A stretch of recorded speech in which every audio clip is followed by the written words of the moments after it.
मित्रो नमस्कार। नरेंद्र मोदींच्या शपथविधीनंतर त्यांच्या मंत्रिमंडळाचं खातेवाटपसुद्धा पार पडलं आहे आणि म्हणूनच मित्रो या व्हिडिओमध्ये आपण जाणून घेणार आहोत की नरेंद्र मोदींच्या कोणत्या मंत्र्याला नेमकं कोणतं खातं देण्यात आलं आहे। अमित शहांकडे पुन्हा एकदा गृहमंत्रीपदाची जबाबदारी देण्यात आली आहे, तर राजनाथ सिंह पुन्हा एकदा देशाचे संरक्षण मंत्री बनलेत।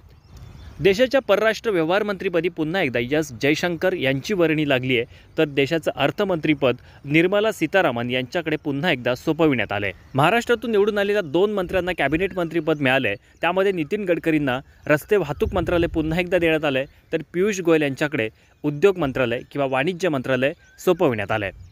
मध्य प्रदेशचे माजी मुख्यमंत्री राहिलेले व प्रभावी कामगिरी केलेले शिवराज सिंह चौहान यांच्या गळ्यात कृषी मंत्रीपदाची जबाबदारी देण्यात आली आहे आणि भाजप सरकारने घेतलेला एक फार मोठा निर्णय आहे।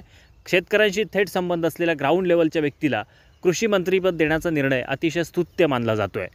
भाजपचे ज्येष्ठ नेते राहिलेले JP नड्डा यांची देशाच्या आरोग्यमंत्रीपदी वर्णी लागली आहे, तर देशाच्या रेल्वे मंत्रीपदाची जबाबदारी पुन्हा एकदा अश्विन वैष्णव यांच्याकडे सोपविण्यात आली आहे।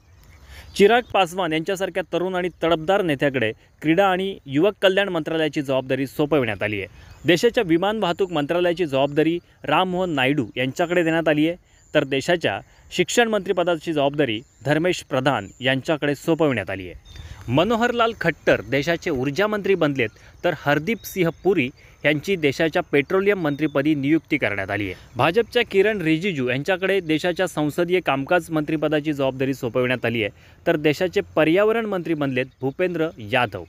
बिहारमधून खासदार असलेल्या जिनतराम मांझी यांच्याकडे लघु व सूक्ष्म उद्योग मंत्रालय सोपविण्यात आलं आहे, तर सर्वानंद सोनोवाल यांच्याकडे बंदरे व जहाज मंत्रालय सोपविण्यात आलं आहे।